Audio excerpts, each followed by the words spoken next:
Cashflow Diary Podcast, episode 216. Welcome to yet another exciting episode of the Cashflow Diary Podcast, the podcast that teaches you insider tips, tactics, and strategies for creating leverage streams of cash flow into your life. Learn from top-performing entrepreneurs, business owners, investors, and thought leaders from across the globe as they share their secrets to success. Like what you learn on this and other Cashflow Diary podcast episodes? Go to learninvestingnow.com and sign up to receive powerful tips and information that will help you succeed as an entrepreneur and investor. Now, here's your host, investor, entrepreneur, business owner, educator, speaker, author, and master facilitator of Robert Kiyosaki's cash flow game, Jay Massey. So here's the, I'll say $500,000 question for you. Why does this not exist? I'll rephrase it. Why haven't you done it? It may already be out there. You know what? There's Ford, there's Chrysler, there's Chevy, there's General Motors. So why haven't you done it? You think it's the money? You think it's the money is what's stopping you? Yeah. Okay, got it. How many of you think it's something other than money? Okay, excellent. I just want to but how many of you have also been guilty of saying, if I just had the money, I would do X, Y, and Z? Be honest. Okay, excellent. I want to prove something for you for a second. Okay, this is going to take everybody's participation. For just a small second right now, I want you to imagine that you have direct access to, or you know somebody who has access to at least $1 US. Yes, raise your hand. Raise them high. Okay, hold on. Let's look around. No, you got to keep the hand up. Look around. Look around. Okay, so there are people with money, all right? Yes, no, keep them up. Keep your hand up, and I'm going to use real estate for just a small second. Keep your hand up if you've ever purchased at least one rental property and had to rehab it. Excellent. Keep your hand up if you've purchased more than 100 properties. Excellent. Keep your hand up if you've also purchased more than 200 multifamily units. Excellent. And commercial properties. And a cell phone tower. I'm eventually going to get there. Here's my point. There's more money in the supply and demand equation. There's more money in the system than there is experience that knows how to use it. Money is not the issue. There's actually too much of it, and that's part of the problem. The true issue is that not enough people know that what you want to do. Because $50,000 is easy, especially you live in Orange County? Mm-hmm. Oh, yeah. Every time you're in Starbucks, there's at least 50 grand just floating over there. I promise. Some Starbucks, there's $500,000 just every time, depending on the zip code. Because that's just who's in Starbucks. That's their customer. And what you really should do, what I would do if I were you, is can you at least get a page, just the page that goes this far? If you can get to this stage, I think you have enough to go out there and begin to explain. And this is what you have to do. Hopefully, how many of you are picking up that the questions I'm asking her, the process I'm taking her through is the same process you need to do? Yeah, okay, good. I'm hoping that's the case, because otherwise we're going to have to do it all over again. But, boom, this is it. You told me why this business needs to exist, and you seem to have some passion behind it, which I find interesting, especially. But at the same time, you haven't told enough people because you were having trouble sharing the idea here. And have we improved on it at all? That's fine, but now you're excited about it. It's like, maybe I will do this thing, right? We asked you, you know why? We talked about what. And then the next thing I questioned you on was, well, when is it going to happen? Right? and for those of you that know me, what time is it? Now o'clock. That's the best time, right? That's usually my answer to when is now o'clock. Then comes the who. And when I say who, specifically, do you have the ability to make a site like this? Do you know how to do this yourself? Yeah, okay. And that's fine. This is where the who comes in. This is where other people come in. There are other people who know how to make stuff look pretty. That's what, Jacob's like killer at. He knows how to take my ideas, which come out upside down and sideways, and he rearranges them, and he makes them look pretty. He's really good at it. So, and you might need a Jacob in order to take your idea so that they can make something that looks like this, because most people will buy on emotion, and we're hyper visual learners. And we need to see something. The challenge with most of our business is that it's still a concept, and we haven't created any artifact that gives somebody something to touch. They don't have something to touch and feel, so they can't buy. You want to do this the hard way? Have nothing. Just even a website that they can go, look, this is what I'm doing, and their friend can see, ooh, that looks pretty. What is it? I'm telling you, it's very important. But the who here could simply be, you need a web designer who you tell your idea to. This is what I'm trying to do. You give them hey, I want something that looks like this, kind of like that. Boom, done. And let them worry about the how. How does that Facebook button get there? How does that sign up with Google? I have no clue. I let other people who are going to take care of those specific things worry about the how. Like Sandy, I had no clue how to publish a book. This book, without her, would not exist. Why? Because I don't know how to do that. I don't even try. I don't even fake it. I didn't even try to buy an ebook, how to write a book. No, I didn't even go there because it wasn't gonna happen. And did you know how much, here's an interesting fact that I learned. You've seen these UPC codes, right? All the time. When you go to buy a book, you can buy them. You actually buy a code. I'm like, what? I didn't know that. I thought you just you get your ISBN number, you got to buy those. I'm like, man, they just I think I spent way more money on the book than the book could ever possibly bring me back by itself. But then this is when we get into higher levels of marketing and start using tripwires and loss leaders and a whole bunch of other things that are well beyond what we're talking about today. The point is, learn to rely on the who to fill in the gaps you don't have. All you need is the idea, and you've got that. I think the idea you have I think it's solid. I think it's got legs. That's a great question. Hold on. I like it. I like it. I did earlier this year. She's right? ABC, baby. Love it. I did earlier this year by a chocolate company because I like chocolate. I have no passion for what you're doing. I don't even want to understand it. I'm just being very clear and direct with you. I just don't even want to understand antique used furnishings. I'm like, okay, that is not it. For that type of investment, it would be something I would do later stages when it's not proven, but already cash flowing. I just didn't care. I don't want to take the ride with you for the equity. That's not something I care about. But that's why, which leads me to the next point. Oftentimes when you're asking people for money, you're missing something that's critical. It's what I call investor identity, period. One of the other reasons I love Shark Tank is because it's a great display and case study in what I call investor identity. For example, if I wanted to talk to anyone on the Shark Tank panel about clothing and branding, who am I going to talk to? Damon. See? We know that that's something he knows and is willing to put money behind. That's his identity. He identifies with that market. He understands that customer. If I wanted to market something to the NBA in any way, shape, or form, see, I didn't even get it out my mouth.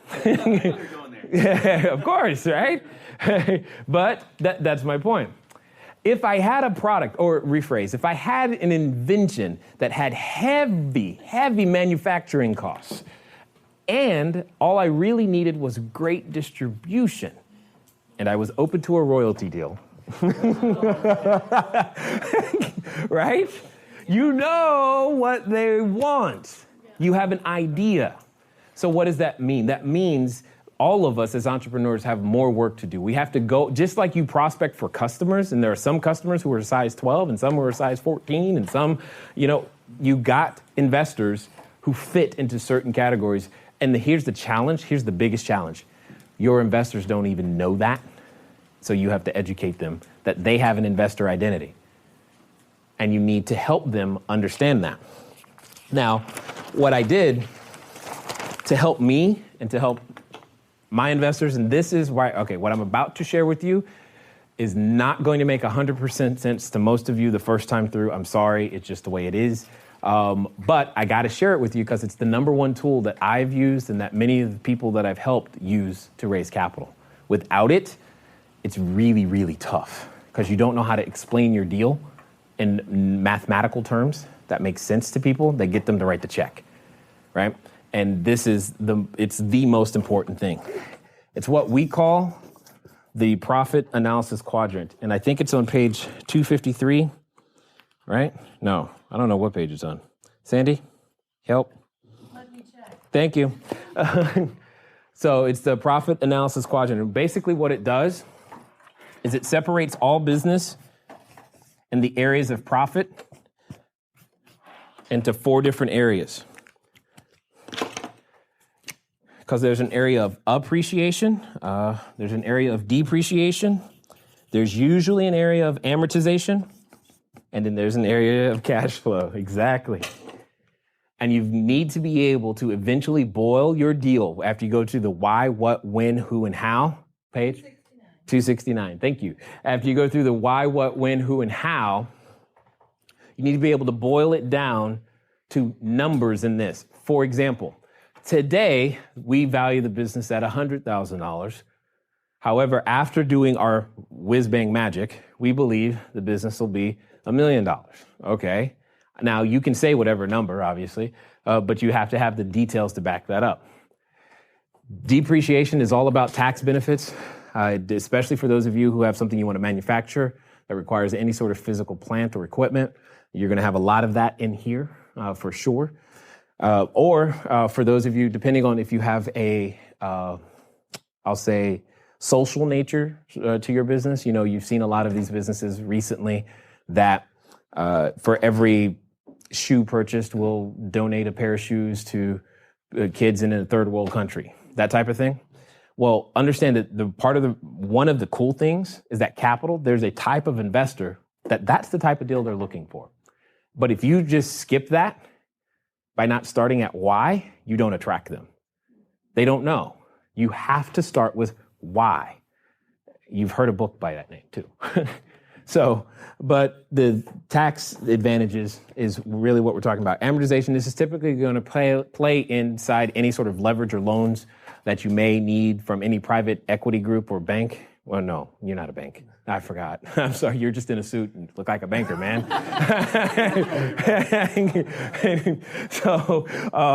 But I know she said something about private equity, so that's why I remember.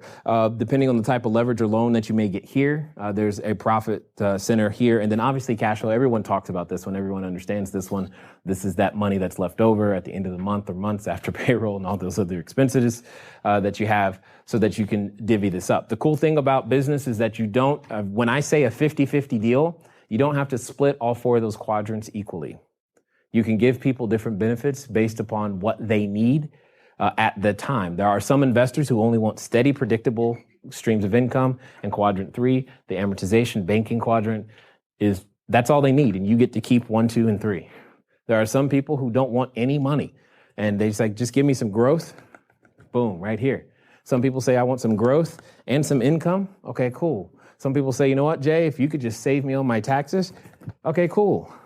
And then you get to keep these other sections. The stuff I'm going over right now is some of the most advanced stuff that I do, and I understand that if it's not sinking in 100%, but what I'm trying to share with you, that these benefits split up and divvied up, crossways and all, is what makes the difference in why people begin to see. So what you're saying is, instead of having my money become worth less, instead of having to quote unquote fight inflation or watch my money rot, you're saying that if I put $100,000 in, after you do your magic, that $100,000 will grow to $500,000 over this time period because you're going to go out there, create some jobs and serve some people with your product? Yes.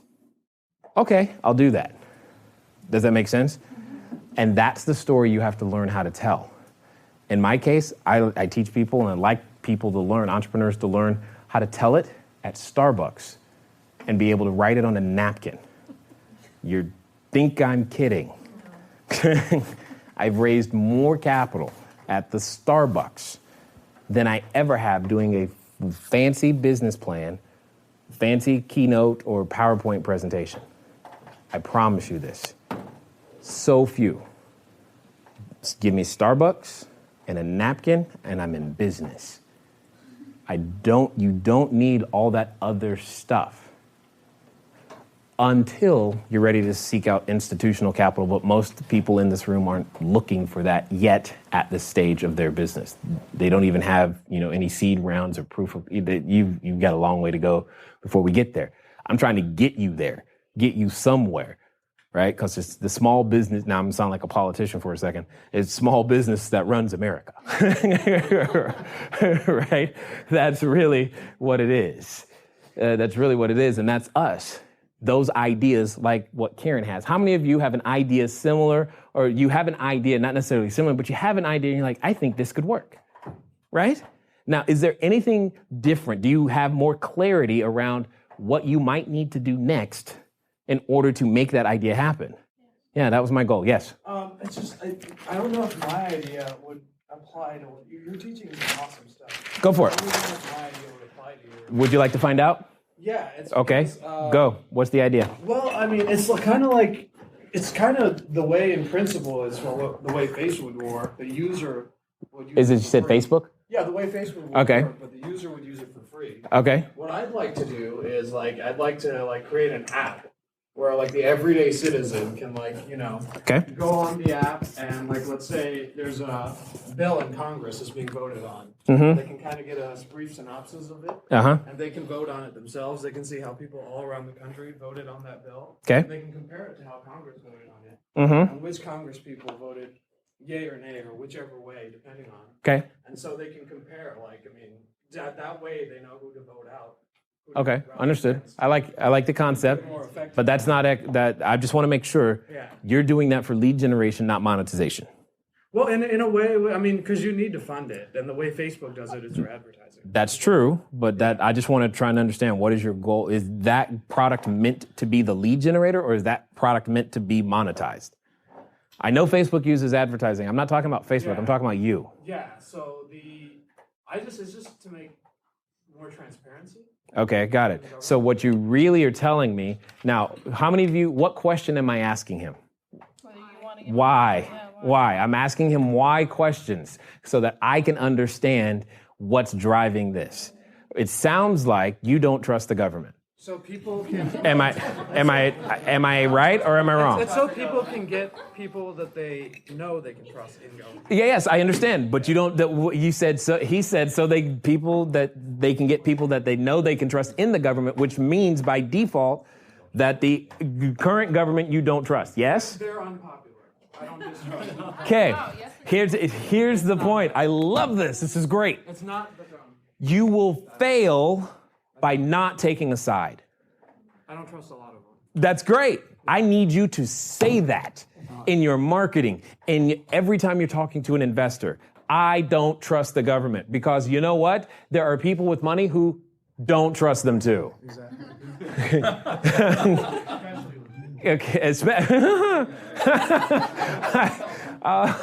Don't get me started. Okay. So what I'm trying to communicate to you is I need all of you to let that why come out. Because if you don't, what ends up happening is it sounds just like another thing. There's no Like, okay, you become a commodity, and that's the worst thing you want to be. That's the worst thing you want to be, especially at the level of investment that you're talking about. I hear your idea, but what's really behind that is I don't trust the government, and you probably don't either. So do you get where I'm coming from?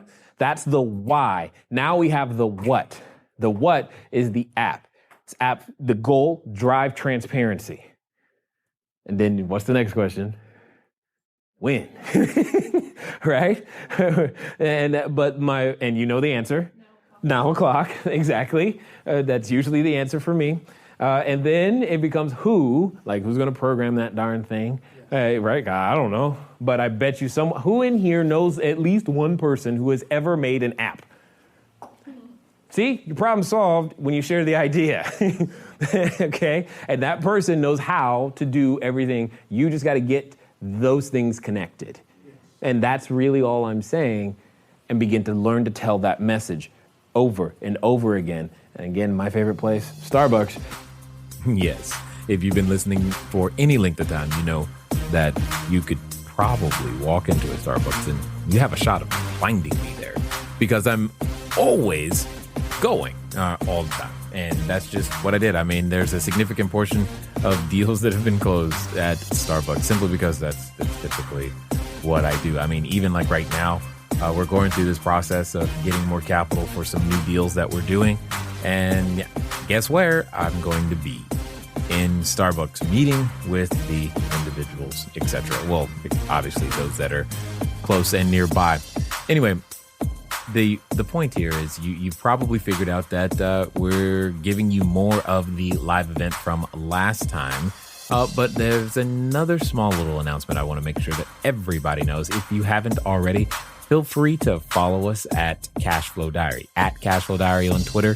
Again, at Cashflow Diary on Twitter. We have a number of articles, a number of videos, a number of things that are being distributed and given to those of you following us on Twitter that you probably haven't seen before because you've been listening to the podcast, which is great. But also, we occasionally announce new things, but most importantly, there's a lot of content that's being distributed on a daily basis. It's just sitting there waiting for you to go and get it. Again, at Cashflow Diary on Twitter. Maybe you'll send me a message or something. Let's get back to it. And you let people know that, hey, this is what I'm doing. Notice the language. This is not what I'm looking to do. This is what I'm doing. Here's where I am headed. Would you like to come? This is what I would like from you if you want to ride this train. Right? That is what you are after. You don't need their participation in any other way at this stage, Mr. Investor. The only thing I need you to do is to write a check. And here's what we're going to do. Here, why, what, when, check, now o'clock, right? Okay? And that's my point. Now, I will also say this for you specifically. I think that's a great free app. I think it's a horrible monetization play. But it will do wonders very well for being able to build a list of politically charged individuals. Does that make sense?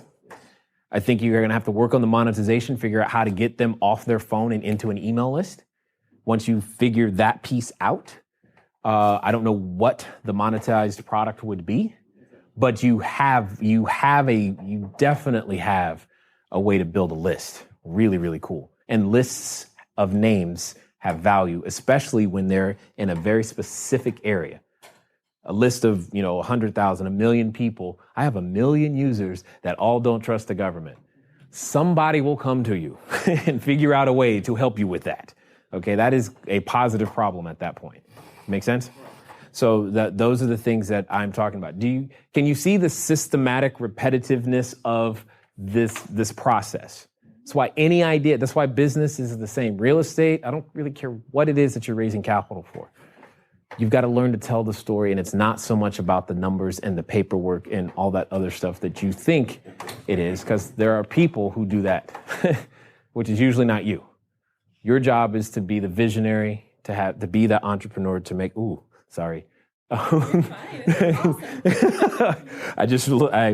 I got started. You got me excited. So your job is to be the visionary, to mark out that plan and the path to show people, hey, this is what we're going to do. This is how many jobs we're going to create. This is the change we're going to make. And yeah, we may only be making change in shoes, but darn on it, we're going to be the best shoe company on the planet. Which one is that? Tom's. Anyone else? You have any other? I was thinking Zappos, but okay, whatever. The point is, you know these names, you know these people, it's because they put their flag, they put their stake in the ground. Everybody knows. For example, let me just drive this point home one more time. The most important thing you can develop is that investor identity. Know yours, know the company, know the types of investors you're looking for. If I said, what do you expect when you go to Walmart? How many of you have been to Walmart? You know that? Okay. How many of you have been to Target? You've been to Target? How many of you have been to one of my favorite stores? I call them Nordy's, also known as Nordstrom. Yes? Excellent. But when you go to Walmart, what do you expect? Cashiers. Okay. What else? Cheap, right? When I go to Walmart, I expect it to break, whatever it is. And they're pretty good at delivering on that promise. When you go to Target, what do you expect? A clean floor in a Starbucks. That's the difference. Right? Okay. When you go to Nordstrom, what do you expect? Everything. You expect everything, including service, including the clean floor, and some now frou-frou coffee. Not even Starbucks, and the piano guy. Right? You expect that. The point is if I walk into that door, I know exactly what I'm going to get. That means it's easy for me to refer business to Walmart, Target, and Nordstrom because they're so defined on who they serve and how they serve them. I know I can trust that my friend's going to have a similar experience. When you're raising capital, you need to be the same way. Hey, I go to Karen because you know what? When I do deals with her, what she does is she likes to take a small pot of money and make it grow larger. Is that what you want? Yeah, well then you need to talk to Karen. Well, the name of my company is Cash Flow Diary. Guess which one of those quadrants we focus on, right? So that's what we do, is we develop streams of cash flow using assets. It just happens to be real estate related assets. But you heard me say earlier, I bought a chocolate company. Did I buy it just because I like chocolate? No, but I do like a lot of chocolate. I really do. But, what's that? 49% of the reason. 40, right. It was very strong. My wife likes chocolate too. So he had us halfway there, because if your investor was allergic to chocolate, was that going to work? Probably not, right? You need to know these things. The point is, that's a cash flow play. That's what I see that as. We've got to build the asset and then sell chocolate. How many of you like chocolate? Exactly. That's my point. And it's easier to sell you chocolate than it is a house. I love it. Sorry, I get excited. The point is, it's the same. It's the same, right? But you've got to be clear on your investor identity. People need to know when they sit down with you, this is what I'm going to get. This is the types of deals that I do. This is what I focus on. They do care about what the product and the service is, but not as much as you and not as much as you think they need to. Okay? That's really, really important to say. At the end of the day, your ideas we've proven some ideas and I've given some tweaks to some, but I've asked them all the same types of questions in the same order because the process is the same. And then you've got to learn to regurgitate and repeat your own process to other people when you're sitting down with them. Here's why I'm in business. This is what we're looking to do. We're win now. I'm looking for you to do X, Y, and Z, contribute these funds so that we can go do that. And then you got to learn how to ask them. Actually ask them. Regardless of the number of zeros, I don't really care. The process is still the same.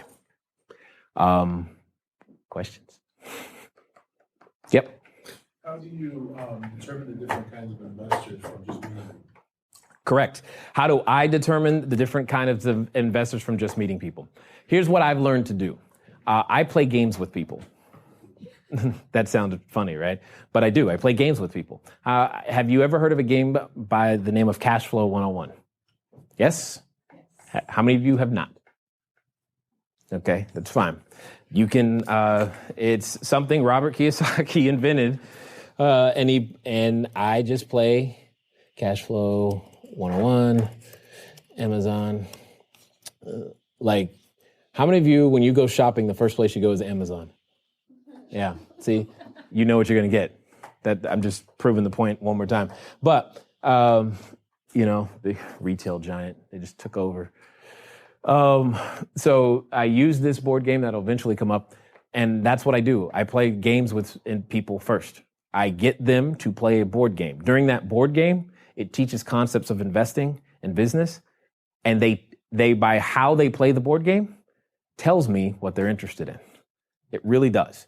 And then I sit down with them later, and we have our part of our intake process. Come play a game, then you sit down with me at Starbucks. That's really what we do, and what I've managed to teach a lot of other people to do, and it works kind of well for them. So, and in fact, some of them are here today, and you can talk. I didn't know them. Some of them came a long way. I didn't know they were coming, so you could talk to them to see how that works. But that's exactly what I do. Yes. Anyone else? No other questions? How do I find them? How did you find this? Yeah. You just answered the question, by the way. That's exactly how I do it. I create a meetup that says, come play a cash flow game. I wish I was joking, because some people go, that's too simple. But that's really what I do.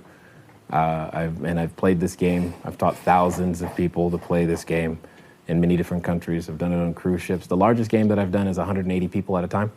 Got $1 million out of that room, too. It's pretty awesome. Anyone else? Yeah.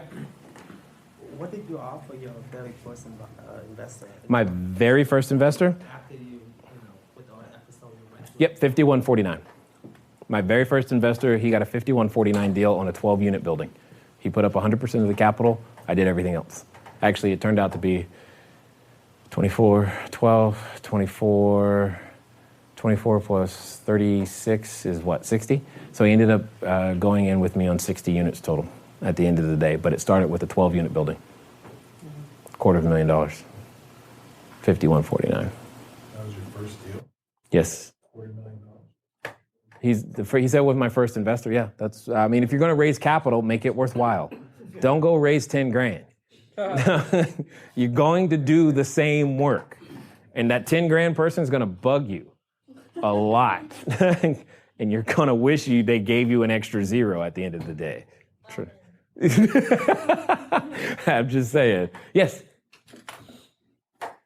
When you go out looking for an investor, yeah. In my opinions only, most investors I talk to, they want something big. If you tell them a business that worth a couple $100,000, they're not more likely they're not interested. But sure. If you find people with less money who can and not invest in the millions, then they tend to want too much in return. What's your Got it. So you're in this. Here's the challenge. People do want something big. You are correct. Here's the challenge. If you're willing to accept responsibility for it, the issue is that you've cast too small of a vision. It's easier for me to go find capital for a 219-unit apartment building that's, how many units was that? I think it was like $3 million. That's easier than try to find money for a $50,000 single-family house, because it's a bigger vision.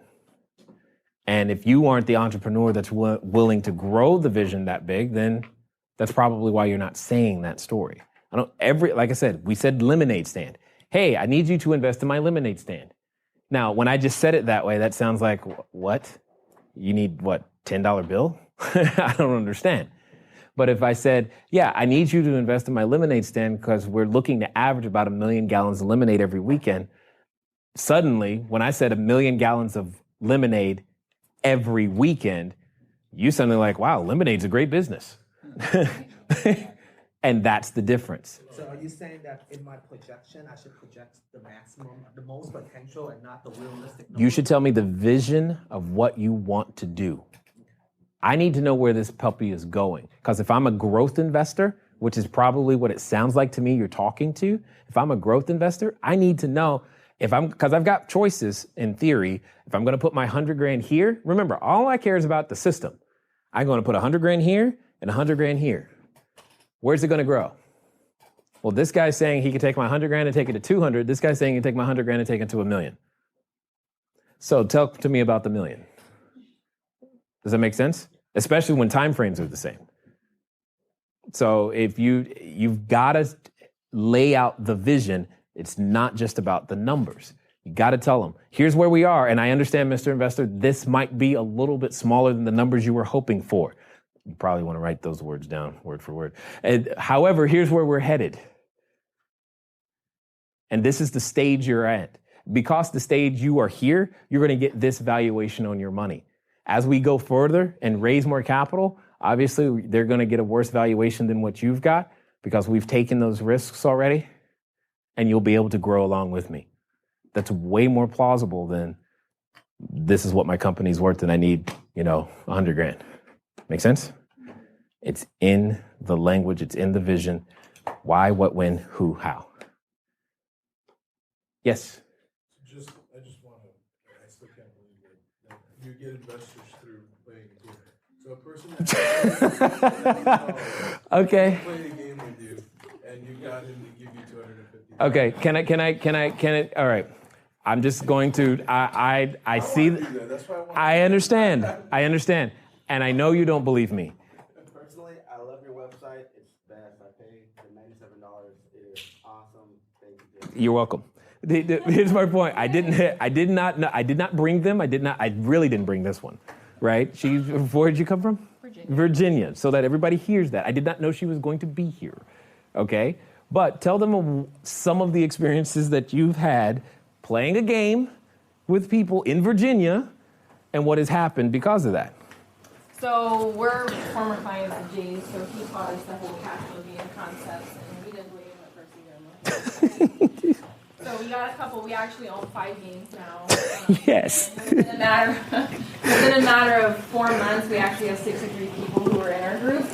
And we have people that come from Maryland, from Washington, D.C. We have people who are traveling through, because it's a big travel area, that actually come and play with us. And we've actually raised, just through that group alone, $50,000 in the last 4 months. But it's just, it's just through talking to people, telling your story. In this game, I'm telling you, people, they get hooked.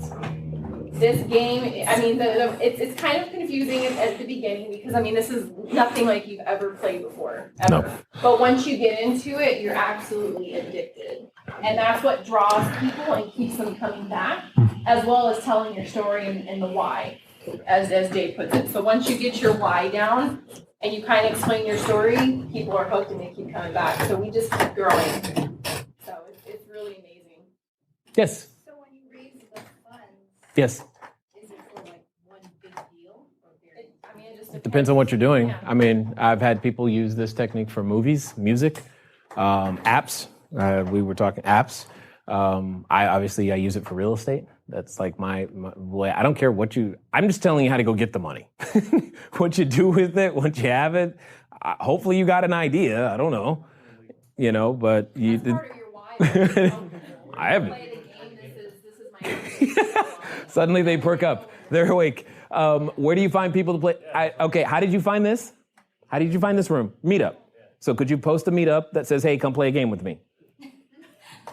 Yeah, sure. I don't know if I get this turnout. At the beginning, you are correct. You won't get a decent turnout. It's going to take effort, energy to build because people don't write a check to anyone. It's not a transaction. It's actually a relationship.